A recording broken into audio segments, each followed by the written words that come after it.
जय मिथिला जय मैथिली। चलो आई पानी पूरी की रेसिपी बता रहा छो। सबसे पहले आलू के बढ़िया से धोकर प्रेशर कुकर में सीटी लगा ले। इमली लऽ लेब, तो हम लऽ लेलहुँ एक बढ़िया से धो लेबै, फिर एहिमे पानि दऽ कऽ देर फूलै छोड़ि देबै। एक देखो सब आलू के छील लिया। अब एक बढ़िया से हाथ से घूट ले बढ़िया से। देखियो इनमें काला काला नमक भऽ गेल, मिरचाई भऽ गेल, बुकनी भऽ गेल और जीरा पाउडर भऽ गेल, ये में दऽ देबै। अब इनमें हरियरका मिरचाई, धनिया पत्ता हो तो धनिया पत्ता से सब दऽ देबै।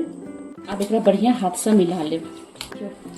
पानी पूरी के मसाला तैयार भऽ गेल। ई जे फूलल लगे नहीं छलिए ई फूल गेलै। अब एक हाथ से बढ़िया से मिला ले, बढ़िया से छानि ले। अब एहिमे कनि बीट नून मिला देबै, कनि कश्मीरी लाल मिर्च सेहो दऽ देबै, जीरा पाउडर सेहो दऽ देबै। एहिमे एक पैकेट जीरा के मिला देबै, कनि बूंदी ऊपर से दऽ देबै। देखियो पानी तैयार भऽ गेल। देखियो रेडीमेडे पानी पूरी ले लिया। एक बढ़िया से में तेल लेबै। देखियो अभी बढ़िया से फूल रहल है। देखियो तैयार है पूरी। देखो पानी पूरी तैयार भऽ गेल। ई पूरी भऽ गेल, ई मसाला भऽ गेल और ई पानी भऽ गेल। अहाँ सब बतायब केहन लागल अहाँ सबके। लिया अहूँ सब खाओ, बताओ केहन लागल।